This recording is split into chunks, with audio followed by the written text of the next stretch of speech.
Gênesis capítulo 4, a gente vai ler até o versículo 17.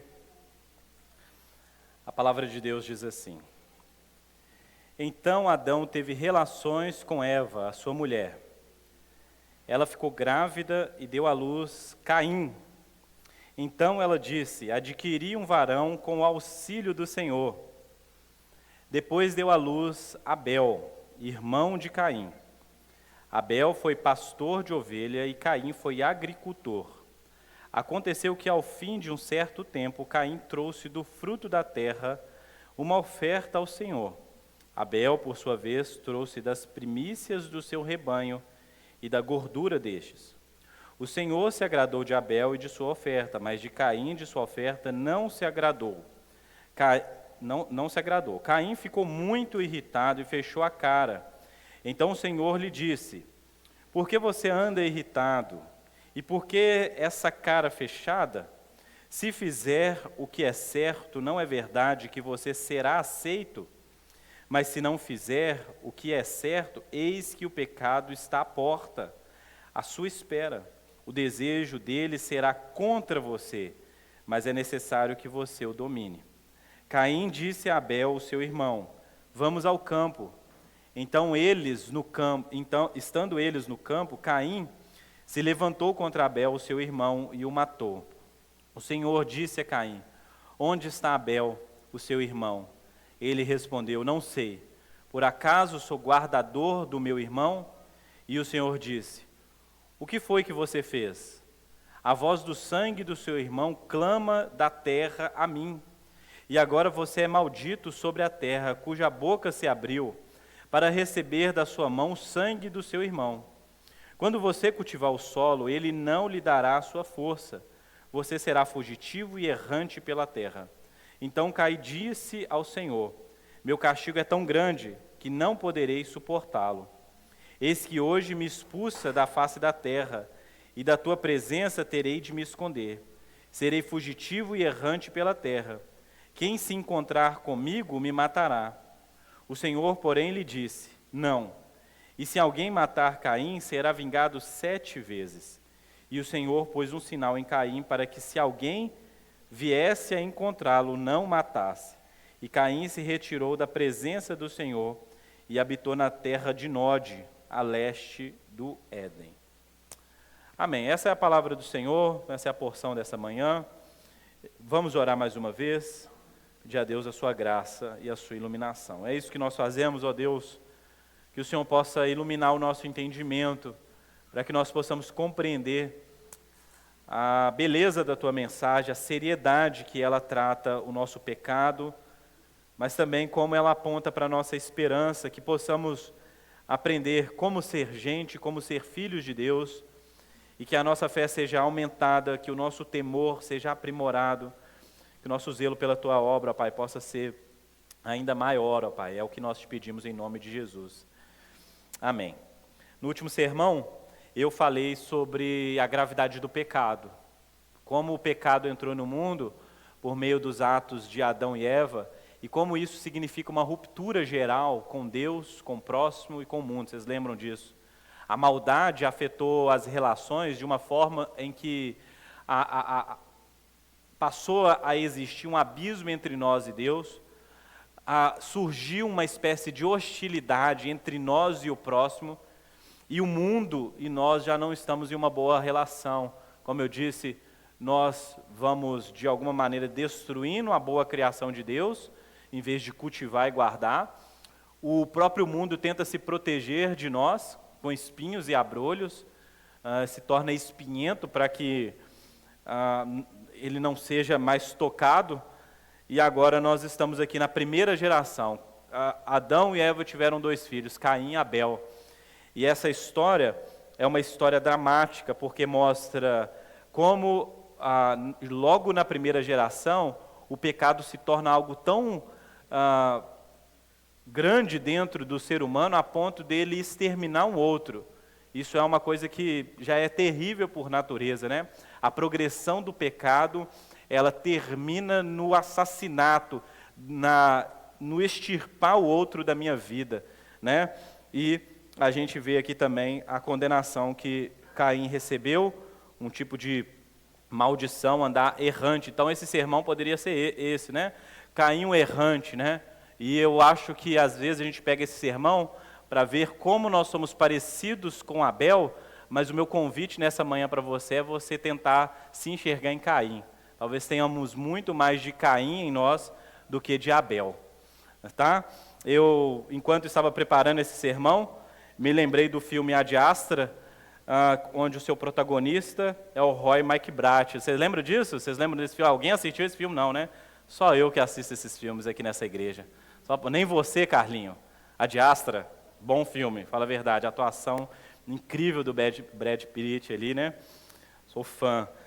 A história do Roy é que o seu pai o abandonou e ele foi, o pai dele, ao explorar buscar uma vida extraterrestre, não aguentando o fato de que não é possível que o universo desse tamanho só tenha seres vivos e inteligentes no nosso planeta. Então, o pai do Roy, ele vai em uma missão sem volta para o mais longe do sistema solar, Netuno, e o Roy, quando criança, né, vive com essa experiência do pai ser esse herói, um astronauta condecorado que está fazendo algo pela humanidade, né? E o desenrolar da história do Roy é que, na verdade, ele vive buscando o pai dele e tentando preencher a ausência do pai dele nessa vida. Então, ele toma os mesmos caminhos que o pai, né? Se torna também um astronauta competente. O filme tem várias características assim, que ele é uma pessoa super contida, assim, batimento cardíaco, mesmo nas situações de pressão. E o filme tem uma cena, uma fala, que é essa fala que eu queria trazer, e isso tem a ver com alguma coisa do nosso texto aqui. No final, tudo vai fazer sentido. O Roy, ele diz, quando ele vai para a missão mais importante da sua vida, ele fala assim: um lado destrutivo. Eu sobrevivi, mas eu não sinto nada. Eu me baseio na opinião dos outros, mas é teatro. Eu vivo ansioso para sair de cena, sempre ansioso. Por mais que o Roy seja bem-sucedido em tudo que ele fez, por mais que ele esteja fazendo uma grande coisa na sua vida, ele está ansioso, porque essa foi a capa que ele vestiu para ser alguém. E ele fica ansioso para sair de cena, onde ele não precisa mais ensinar, mostrar que ele é um tipo de gente, o qual na verdade ele não é. O Roy, assim como Caim, é um ser humano em fuga. Fuga de Deus, fuga de si mesmo, fuga dos seus pecados, fuga da tragédia da vida. Daqui a pouco a gente volta aqui. Caim é apresentado aqui como o primeiro, né? O nome Caim significa tomar, obter. Em alguns sentidos eu até encontrei, ele pode ser uma lança afiada, né? Engraçado porque o Caim é esse, né? Que quer obter a força, que quer tomar, um tipo de violento. Os nomes eles já apontam para a história futura, né? E o nome Abel significa perecível, talvez trágico o nome, né? Névoa, fumaça, sopro. É assim que a vida de Abel vai ser, uma vida que desaparece em meio a um assassinato. Vive, cultua a Deus, morre. A vida é um sopro. Os mais pessimistas entre os filósofos falariam que Abel é um retrato da humanidade. Vive por um pouco, desaparece como uma névoa. Essa é a história. Um deles está contaminado. Aqui a gente vai ver também aquele cenário da semente da serpente e também a semente da mulher, ou descendente da mulher, ou como a humanidade vai entrar nesses conflitos entre o mal e o bem, entre os filhos de Deus e os não filhos de Deus, os filhos do diabo, e essa história começa a ganhar algum princípio, algum vislumbre. A partir daqui, desde então, nós seremos esse tipo de gente, onde no mundo haverá aqueles que estão buscando agradar a Deus legitimamente e aqueles que estão tramando contra os planos de Deus, né? Nós não sabemos o porquê ao certo de Deus ter rejeitado a oferta de Caim, mas uma coisa que eu penso é que nem toda adoração é legítima, nem todo culto é aceitável. Nem toda adoração é legítima, nem todo culto é aceitável, porque no texto os dois foram levar ofertas. A palavra oferta aqui, ela faz uma referência a tributos, a mesma coisa que os sacerdotes faziam no Antigo Testamento, e uma coisa muito parecida ao que nós fazemos aqui. Quando nós cultuamos a Deus, nós estamos vindo a Ele trazer algo. Eu sei, não, mas não é Deus que fala, não é Deus que abençoa, sim. Mas nós estamos trazendo alguma coisa. O apóstolo Paulo fala que nós mesmos somos esse tributo, essa oferta, esse culto. E aqui os seres humanos sempre estão buscando cultuar a Deus. Inclusive isso faz parte da constituição humana, que nós somos seres para adorar algum outro ser. A religião, de alguma maneira, né? A boa religião faz parte do ser humano, em busca de um Deus, em busca de uma divindade, em busca de um Criador. Todos os seres humanos, em todos os lugares do mundo, eles são seres que buscam adorar alguma coisa ou alguém, seja alguma coisa, um objeto na nossa frente, uma ideia. Nós somos seres em busca de adoração. Talvez seja por isso que nós também sejamos como Caim, buscando, errando, fugindo, tentando encontrar alguma coisa que possa nos completar ou nos colocar num lugar de volta. Assim como Adão foge de Deus, Caim foge de Deus e a gente foge de Deus. Muitas das nossas fugas, elas são revestidas de uma capa de religiosidade. A gente sempre está em busca de alguma coisa. E a gente encontra isso muito na religião, né, esse significante aí, né? No entanto, mesmo o texto não falando o porquê exatamente a oferta de Caim foi rejeitada, como eu disse aqui na hora da nossa oferta, Abel, de alguma maneira, não traz apenas daquilo que ele trabalha, mas ele traz algo que o texto parece indicar além, né? Mas Caim, olha lá, o versículo 4, né? Abel, por sua vez, trouxe das primícias do seu rebanho e da gordura deste, né? Indicando talvez o melhor. Deixa eu pegar ali o melhor, o mais perfeito, o mais puro e oferecer isso a Deus. De alguma maneira, Deus não deseja que nós simplesmente adoremos Ele nas nossas próprias constituições. Fazer de qualquer jeito não pode ser uma opção para você que deseja adorar a Deus com legitimidade, tá bom? Olha só, Abel, ele entrega o seu melhor, ele entrega das suas primícias, e talvez seja esse o fato. Mas não somente aí, alguma coisa mais vai aparecer nesse texto aqui, que vai nos clarear nosso entendimento do porquê Deus rejeita Caim, né? O rosto de Caim está fechado, percebe-se na cara de Caim o descontentamento de que foi rejeitado, de que sua oferta não foi aceita, de que ele tem algo contra Deus. Quando você fica meio magoado com Deus, quando você começa a atribuir a Deus o alvo das suas frustrações, não a si mesmo, Caim poderia ter feito uma autoanálise e falar, onde eu errei? Mas para ele, é Deus quem erra. Para ele, é Deus quem erra, e por isso a sua cara fecha. E o que Deus vai dizer para ele é o seguinte, por acaso, se você não fizesse o que é certo, se você não procedesse de maneira digna, você não seria aceito. E a pergunta para a gente é o seguinte, o que significa proceder da maneira certa? O que significa ser aceito por Deus? Eu sei que ao longo das Escrituras, a Bíblia vai nos falar um pouco mais sobre como é a relação do discípulo com Jesus, do servo com o seu Senhor, do povo de Israel com Deus. Essa relação ela deve ser pautada na fé, na confiança, no amor. Talvez essas coisas faltaram em Caim. Talvez desconfiança, talvez algum tipo de fé, talvez algum tipo de amor. Por que eu estou falando isso? Porque os resultados finais da ação de Caim revelam justamente alguém que não tem fé em Deus, confiança e amor.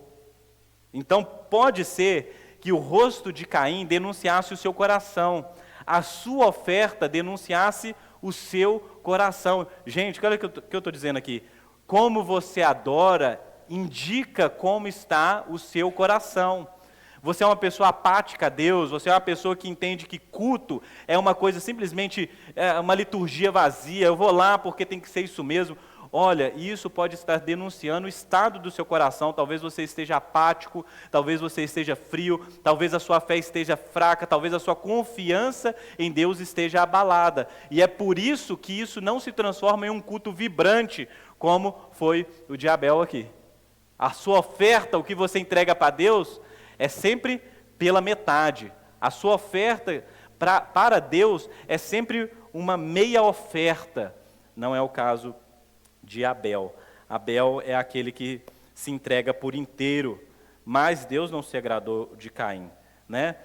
Muito parecido, a atitude de Caim é muito parecida com a da religião, né? O religioso, ele olha para o que Deus faz na vida das outras pessoas, fica com inveja, com ira, ele se sente mexido, abalado, ele fica insatisfeito, ele premedita a maldade, ele começa... Lembra que eu falei na semana passada sobre a trilha do pecado?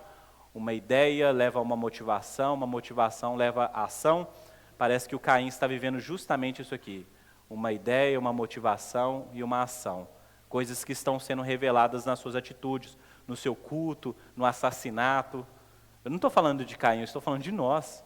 De como ideias vão se tornando motivações, nossas motivações vão aparecendo nas nossas atitudes, não somente o nosso culto prestado aqui, no domingo de manhã ou no domingo à noite, mas a nossa atitude diária vai revelando o estado do nosso coração.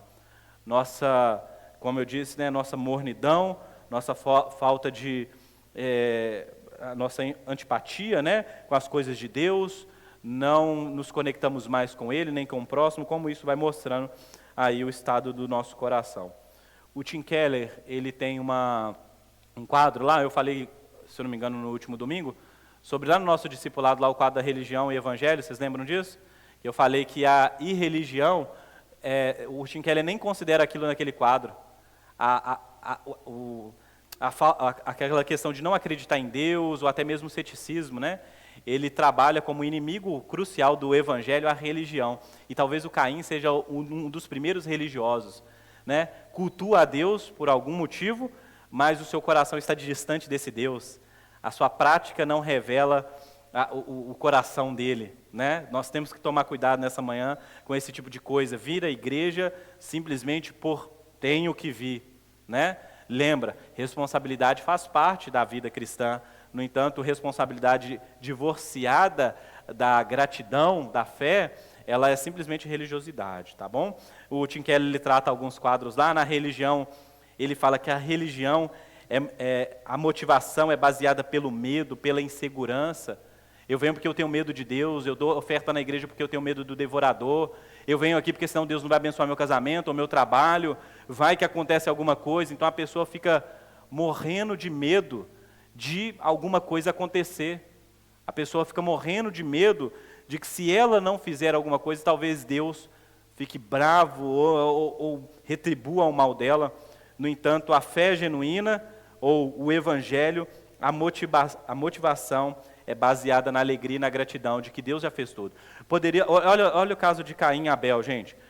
Caim e Abel, eles estavam oferecendo o fruto do seu trabalho. Um era agricultor, o outro era pastor. O agricultor ofereceu o fruto do seu trabalho, o pastor de ovelha ofereceu ali os animais. No entanto, veja bem, um está motivado talvez pela alegria, pela gratidão. Deus fez isso tudo. Deus precisa de alguma coisa? O apóstolo Paulo fala que Deus não pode ser servido por mãos humanas. Entenda isso aqui. A sua oferta, o seu dízimo, aquilo que você entrega aqui, Deus precisa disso? Deus não precisa disso. Quem precisa disso? A igreja, a instituição, as pessoas. Mas olha só, quando você faz isso, você faz algo que é agradável a Deus.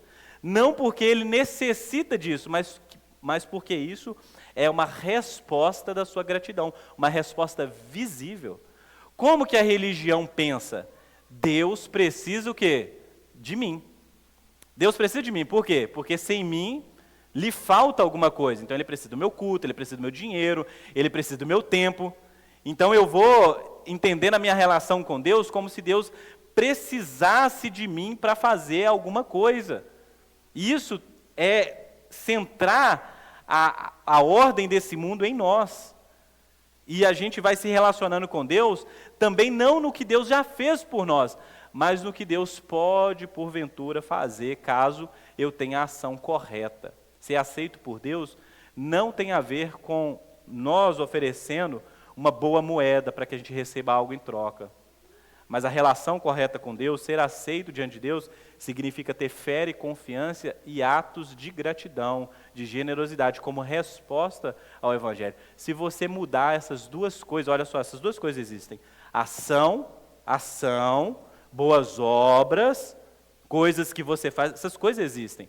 Mas elas precisam existir como resposta ao Evangelho, e não como moeda que você usa para barganhar com Deus, para fazer Deus refém da sua religião. Deus não é refém da nossa religião.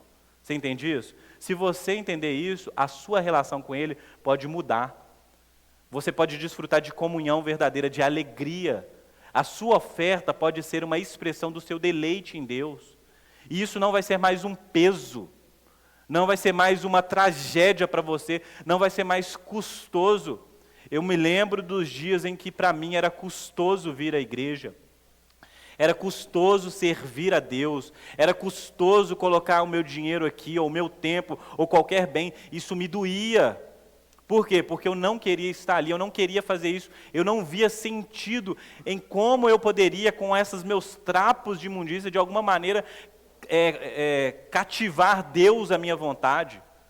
Eu já escutei pregações onde as pessoas falaram, eu e a Carla, a gente já estava num culto em que a gente ficou abismado, em que o pastor ele falava, olha, dependendo do que você pedir a Deus, dependendo de como você proceder, Deus fica amarrado a isso que você está fazendo, Ele é obrigado a te abençoar, porque Ele não vai contra a palavra dEle.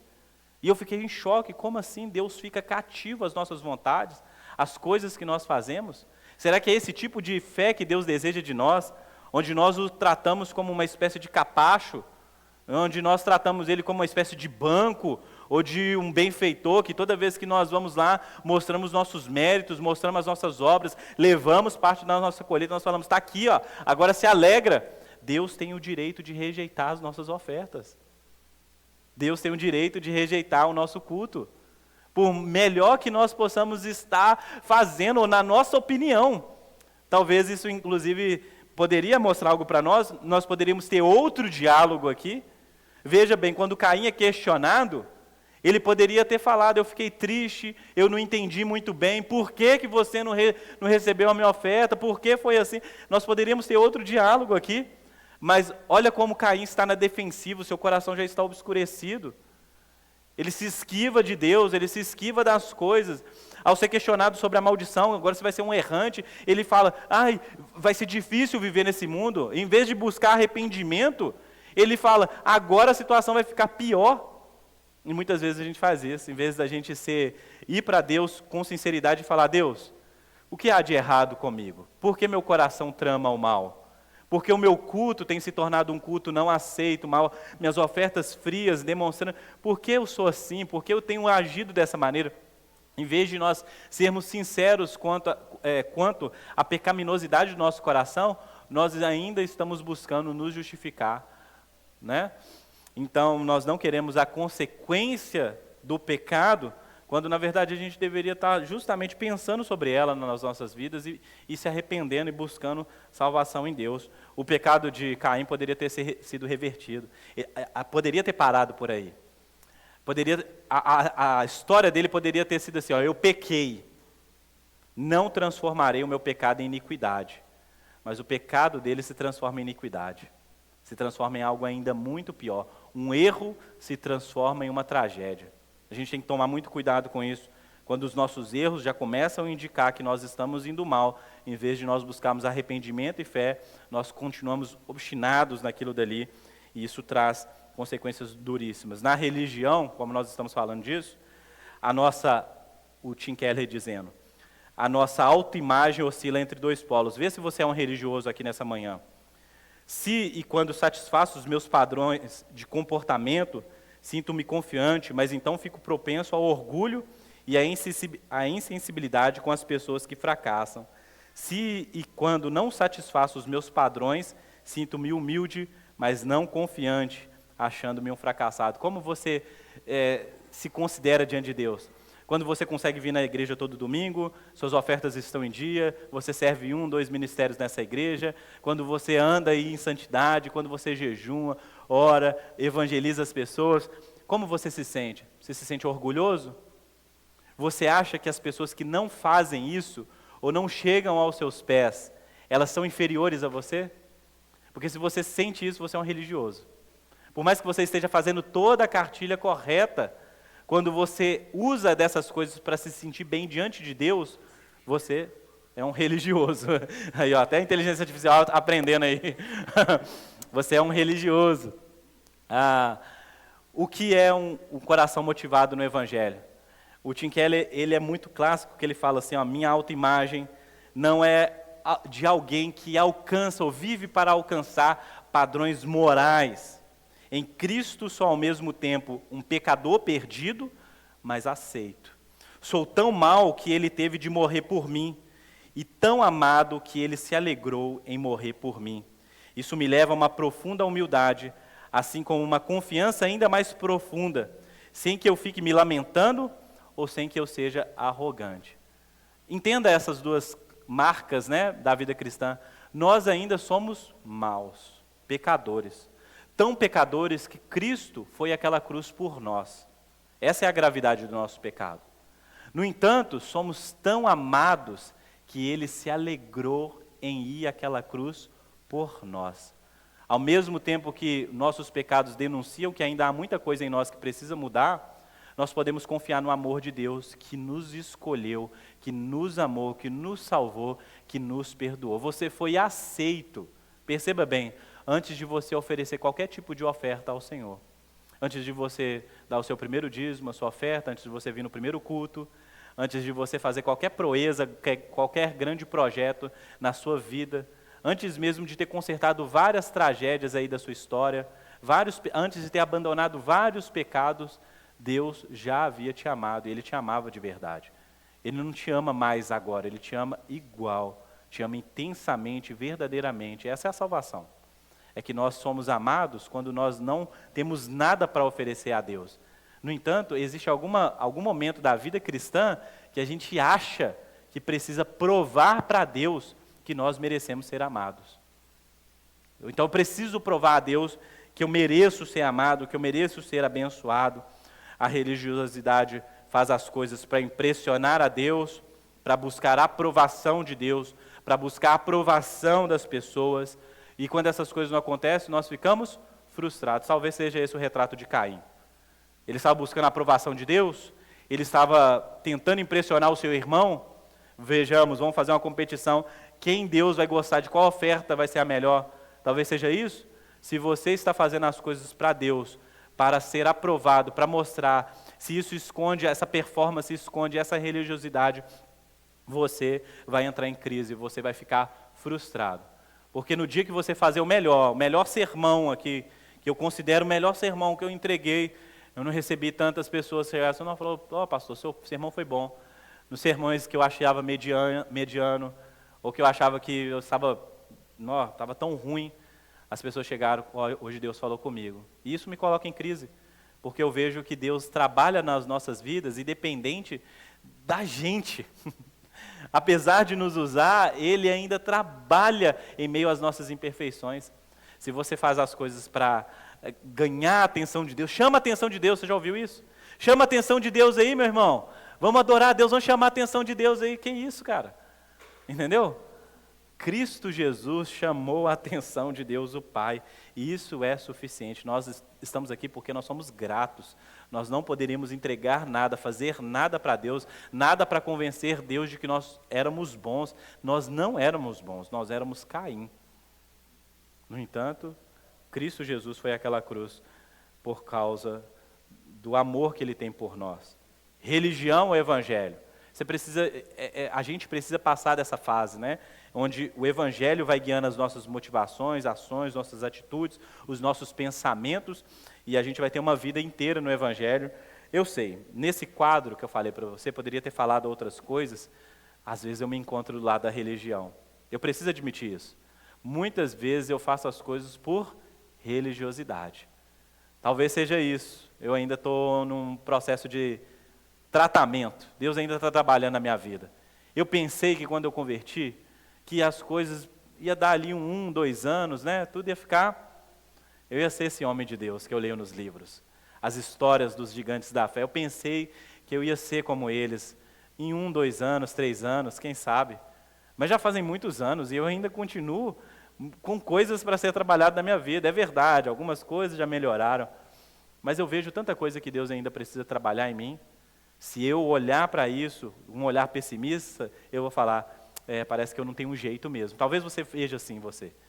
Eu acho que não tem jeito, já faz muito tempo que eu sou convertido, eu oscilo, tem hora que eu estou bem, tem hora que eu estou mal, tem hora que eu estou café lá, andando sobre as águas, tem hora que eu estou naufragando, tem hora que o meu culto eu vejo que eu estou oferecendo o meu melhor, tem hora que é o mediano, eu sei, Deus ainda é misericordioso, nos repreende e ainda assim espera uma resposta de fé, de obediência, da gente poder fazer essa autoanálise, o que há de errado em mim, né?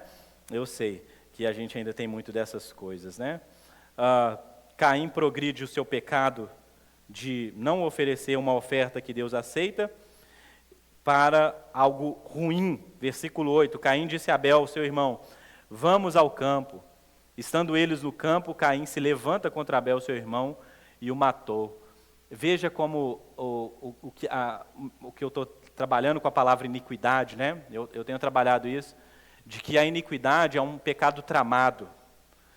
Existem pecados e pecados, dei essa aula essa semana no IBTM, né? Todo pecado ele é passível de culpa, de condenação da parte de Deus, mas existem graus de pecados e esses pecados vão evoluindo para coisas piores ainda. Uma mentira é diferente de um roubo é diferente de um assassinato, está entendendo? Os pecados, eles têm consequências diversas. E a consequência do pecado de Caim progride para um pecado ainda maior. Ele trama um assassinato. Ele premedita isso. Ele leva o seu irmão, vamos ao campo. O que é isso? Se finge uma inocência, finge uma verdade, ganha a confiança do seu irmão. Então, quando ganha a confiança do seu irmão, pratica um dos mais terríveis pecados, tirar a vida de outra pessoa. Gênesis ainda vai trabalhar esse tema, daquele que matar precisa também morrer, porque essa pessoa mata não somente o outro, mas é o quê? A Deus, faz algo contra Deus. Tirar a vida de um outro, um assassinato, é fazer algo contra Deus, é ir contra o princípio do imago Dei, a imagem e semelhança de Deus. Mas veja, o ódio de Caim, ou o pecado de Caim que se transforma em ódio, vai crescendo no coração dele, até o ponto que ele só se satisfaz se o outro não fizer mais parte dessa realidade. É a violência progredindo no coração da humanidade. Toda essa hostilidade que nós temos contra as pessoas do nosso mundo, os preconceitos, a objetificação, tratar as pessoas com inferioridade, toda essa raiva, ela vai crescendo. Cuidado com isso. Cuidado com isso. Se você odeia uma pessoa por sua posição política, cuidado com isso. Se você odeia a pessoa por causa do gênero dela, se é homem ou se é mulher, mulher, você que odeia, homem é assim, cuidado com isso. Homem, você que odeia as mulheres, cuidado com isso. Porque toda essa hostilidade contra o outro, ela vai crescendo a ponto de que você se torna corajoso para praticar um mal perverso, matar uma outra pessoa, assassinar essa pessoa, se fingir de alguém bom e fazer o que é mal. Cuidado com isso. Não é assim que Deus deseja que nós andemos. Mas olha só, não basta apenas você evitar um mal maior, você precisa trabalhar na origem do mal. Por que estou com raiva do meu irmão? Por que estou com raiva de Deus? Por que estou oferecendo esse tipo de culto? Por que tenho andado praticando essas coisas? Talvez, ao responder essas perguntas, nós encontremos aí motivo para poder justamente mudar, transformar o nosso ódio, a nossa hostilidade em amor. Eu falei isso no domingo passado, né? De que a maior expressão de que nós amamos a Deus é o amor ao próximo. E a maior expressão de que nós odiamos a Deus é também o ódio ao nosso irmão. O Caim, ele não está mais só insatisfeito com Deus ter rejeitado ele odeia a Deus. Tiago, onde está escrito isso? Ele matou o seu irmão. E quem mata o seu irmão está declarando publicamente que odeia Deus e aqueles que Deus ama. É isso. Nós deveríamos abominar o assassinato, nós deveríamos abominar esse tipo de prática, né? Qual é o resultado de uma vida sem Deus? Uma vida com pecado. Uma vida de pecado, primeiro, ela se demonstra com insatisfação contra Deus, né? Você está insatisfeito com Deus? Isso aparece disfarçado de criticismo. Você começa a criticar todos os atos de Deus. Por que Deus faz assim? Por que as coisas são assim? Por que a Bíblia faz aquilo? Você começa a se tornar uma pessoa ácida, crítica. Você começa a ver possíveis problemas nos atos de Deus. Por que Deus abençoou essa pessoa? Por que Deus favoreceu essa igreja? Por que Deus promoveu aquele meu colega de trabalho e não a mim? Então você começa a questionar o que Deus está fazendo, uma espécie de criticismo, ou até mesmo idolatria. Você fica insatisfeito com Deus e você precisa de idolatrar, ou precisa de outros amores. O amor de Deus não é suficiente para você, na linguagem aí esqueci. Do James Smith, verdade, obrigado. Né? Se você não amar algo do tamanho de Deus, você vai amar qualquer outra coisa, não é isso?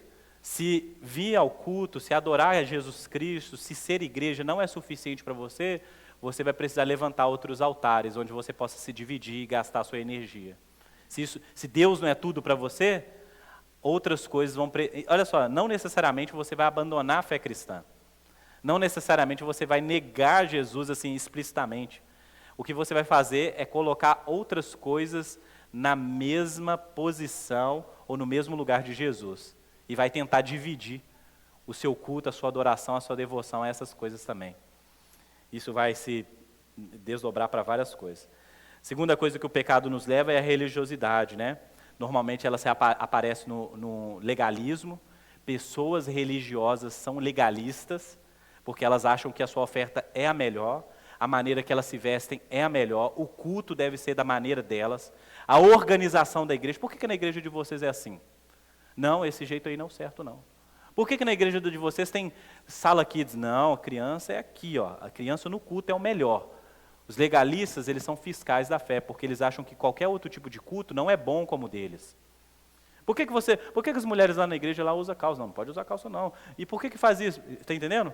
Por que você assiste série? Série é do demônio, está entendendo? O religioso, ele é legalista, ele não aguenta ver expressão de fé cristã ortodoxa que seja contextual. Ele acha que todo mundo tem que adorar a Deus do mesmo jeito. Entendeu? Então isso aqui é um recado que eu dou para essa comunidade aqui. Não tente encaixar nossa igreja em um modelo de igreja de 400 anos atrás. Nossa igreja é reformada, nossa igreja tem base na tradição cristã, nossa igreja é sim uma igreja que tem suas bases históricas, mas não leia um livro lá e fala assim, nossa, na minha igreja tinha que ser assim. Isso é legalismo. Quando você tenta encaixar um modelo de igreja, ou um modelo, os crentes de hoje não sei o que e tal, porque isso não tinha no meu tempo. Cuidado, talvez você esteja sendo fiel mais a uma tradição, a um costume humano do que necessariamente as escrituras. Então talvez o seu entendimento do que é certo seja o mesmo entendimento de Caim. Ele também achou que estava fazendo a coisa certa, mas foi rejeitado. Religiosidade, legalismo. Tá? A última coisa é que o pecado leva o ódio contra o nosso semelhante, o desprezo, a inferioridade. É assim que a gente começa a tratar as pessoas, né? Você fala, eu não gosto mais dessa pessoa, não quero mais essa pessoa, e você começa matando ela no seu coração. É o que o Tiago vai falando. E depois o pecado vira uma vida de iniquidade, né? Em vez de ser um erro, como foi o pecado de Davi, que ao olhar para aquela mulher e desejá-la e possuí-la, não para por aí. A sua maldade vai crescendo. Desejo, possui, agora eu preciso o quê? Me livrar do marido dela. Iniquidade. É o pecado premeditado. Eu vou tramar o pecado. Eu penso sobre o meu pecado, mas eu penso que existe um jeito de eu me sair bem dessa situação, fazendo o quê? Mais pecado. Tome cuidado com isso. Quando nossas motivações e ações e planos são motivados pelo pecado. A vida sem Deus é maldita e errante. Algumas palavras aparecem aqui, a própria ideia do erro, a ideia do esconder, a ideia do fugir, porque é assim que o Caim vive, né? Deus questiona, né? O que foi que você fez? Ele foge da pergunta. O que foi que você fez? Cadê o seu irmão? A mesma pergunta que Deus havia feito diretamente para Adão e Eva, né? Onde você está? Agora ele faz para Caim, onde está o seu irmão? Não é que Deus não sabia onde ele estava, Deus sabia, mas ele queria a resposta. Onde está o seu irmão? E a resposta de Caim é uma das piores respostas que nós podemos dar para Deus. Por acaso sou eu tutor, guardador do meu irmão? Deus poderia ter respondido sim. Sim, vocês foram criados um para o outro. Vocês foram criados para viver em comunidade. Ele é o seu semelhante. Ele é o seu irmão. Ele compartilha do mesmo sangue. Nós poderíamos traduzir essa mensagem para ele: compartilha da mesma fé. Onde está o seu irmão? Onde está aquele que ceiava com você, aquele que converteu com você, aquele que amava Jesus com você, que cultuava com você? Onde ele está? Em vez de você responder simplesmente como cada um com a sua vida, cada um com a sua fé, a salvação é individual, em vez de você fazer essa simples resposta, diga: é verdade, onde está o meu irmão? Talvez o que Deus espera de nós seja a responsabilidade com o próximo. Responsabilidade é amor. Está vendo? Compromisso com o outro talvez seja a resposta que Deus espera de nós. O nosso compromisso com o bem do outro. Deus não deseja que nós nos matemos uns aos outros, mas Deus deseja que o amor seja o quê? O nosso vínculo entre uns e outros, que me faz olhar para você como pessoa, a imagem e semelhança de Deus, me importar com você. Eu não posso olhar para você como um rival. Eu não posso sentir inveja de você por ver você o quê? Sendo uma pessoa abençoada. Por quê? Porque você é meu irmão. Então inveja, ganância, ódio não fazem parte da vida que Deus deseja para nós, né? Imagina só uma pessoa, né, como diz o outro, né, do seu lado, vibrando a conquista, dizendo ao contrário de você, ao receber as bênçãos de Deus: nunca foi sorte, sempre foi Deus, não é isso? Mas já a pessoa postando lá, nunca. Você fala assim: meu Deus, eu sou tão esforçado também, até mais do que essa pessoa. E essa pessoa que está sendo abençoada, o que é isso? É o espírito de Caim tentando aqui te possuir, entendeu? De você olhar para uma oferta que é aceita, Deus abençoando, Deus favorecendo pessoas e falar assim: mas eu que sou merecedor. Então essa incapacidade de vibrar, de se alegrar, de ver Deus se relacionando com outros, entendeu? Essa incapacidade demonstra que é o pecado do nosso coração. Fique feliz por isso. Existe mais gente no mundo do que você. O evangelho não se trata de você, né? Como diz o outro, né? Do seu centro do universo. Não, é o contrário disso, né? O universo tem uma dinâmica própria, você faz parte dos planos de Deus. No entanto, Deus está abençoando e favorecendo tantas outras pessoas. E talvez o seu culto precise de um ajuste. A sua forma de se relacionar com Deus precise de um ajuste, né? Caim é um errante, e essa palavra errar tem tudo a ver com a terra de Nod, a terra dos errantes. O errante, isso aqui dá uma filosofia maravilhosa, né? O errante que erra e o errante que vai parar justamente em lugar nenhum, um lugar de erros. Ele é a pessoa que se esconde, né? É o primeiro instinto, é o imediato após a queda, o isolamento. A gente deseja desesperadamente se esconder. Não queremos ser notados, não queremos que ninguém veja a marca do pecado em nós. E uma das soluções que nós encontramos nesse mundo para não ser notado, qual é? É colocar uma máscara. Isso aqui é a coisa desse texto aqui para mim. Porque ao andar errando pelo mundo e você olhar para a nossa sociedade, o que nós fazemos quando não queremos ser notados? Nós emulamos um personagem. E esse personagem, ele serve como uma máscara, onde as pessoas nunca nos conhecem de verdade, nunca conhecem os nossos pecados, nunca vê a nossa verdadeira face. Então nós estamos fugindo, mas na cara de todo mundo, é o truque dos mágicos. A verdade está ali, mas ela está escondida. Então, quem você é de verdade? Essa é a pergunta, quem você é de verdade? Está escondido por trás de um personagem?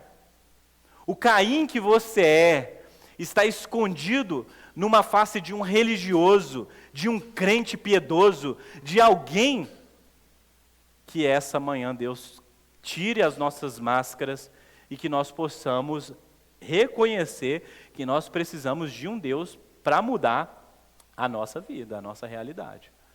Porque até quando essa máscara vai ficar aí? Até quando você vai imitar esse personagem? Não pode. Nós usamos o disfarce da nossa profissão, eu sou a minha profissão, eu sou o meu status público, eu sou o meu sucesso financeiro, e tragicamente isso também leva a eu sou um religioso. Tudo isso é um problema. Por isso nós nos escondemos, nós fugimos, nós perseguimos sonhos. Hoje a gente vive um dos momentos mais diferentes da história, porque nunca nós fomos tão conectados e ao mesmo tempo nós desejamos tanto ser nômades. Uma profissão que mais tem crescido no mundo é essa. Os canais eu adoro, os canais de YouTube, que tem os nômades, né? Que eles vão viajando, então vou daqui do Brasil ao Alasca, e as pessoas vão criando motorhome, vão criando vidas onde elas perdem a sua pátria, a sua casa, elas não possuem nada, elas não têm nada. O que elas têm é o quê? Uma vida para ser vivida na estrada. E isso o Agostinho trabalha muito bem, o James Smith também trabalha muito bem nos seus 2 livros, né, principalmente na Estrada com Agostinho, de que a gente está na estrada para chegar a lugar nenhum. E talvez esse seja o Caim. A condenação de Caim é andar como errante, a gente está tomando isso como uma coisa que Deus planejou para nós, quando na verdade Deus deseja que nós encontremos casa, descansar.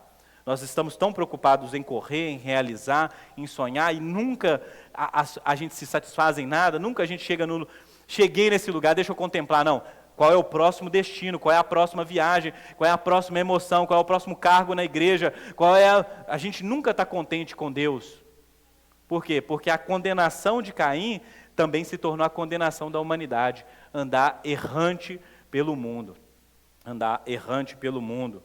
O errante é aquele que vive exausto, escravo de um cansaço que o sono não cura. Ele é um condenado ao incontentamento. Vou te fazer uma pergunta aqui para você tratar isso com os seus pastores, seus líderes, até mesmo com os seus psicólogos, né? Você tem vivido uma vida assim? Você se sente cansado? Assim, velho, eu sempre estou cansado, eu nunca estou feliz, eu estou sempre insatisfeito. Eu faço as coisas na igreja, mas parece que nunca eu me sinto. Talvez a solução não seja fazer mais e nem fazer menos. A gente que fala assim, eu preciso das férias de 1 ano, 2 anos. Tem gente que está nessas férias 1 ano e 2 anos e ainda não descansou. Não é sono, não é dormir mais. Às vezes algumas coisas sim, pode ser academia, pode ser descansar. Realmente, existe uma coisa natural, psicológica, que pode ser curado com isso. Mas existe um cansaço espiritual. Você não pode ser um nômade espiritual, que sempre está buscando alguma coisa, mas essas coisas... um texto que eu escrevi para um livro que ainda nunca sai esse livro, né? Fala sobre, por exemplo, os missionários que fogem para o campo missionário, já viu? Gente que tem dificuldade com se comprometer com a igreja local, e por isso o campo missionário se torna um lugar ideal, porque a pessoa está sempre numa aventura, ela está sempre fazendo algo para Deus, mas ela nunca se conecta a uma comunidade, ela nunca cria laços verdadeiros, ninguém nunca conhece o quê? Quem essa pessoa é por trás dessa capa. Gente, eu poderia falar muitas coisas sobre esse sermão, mas eu queria nos preparar para a nossa ceia.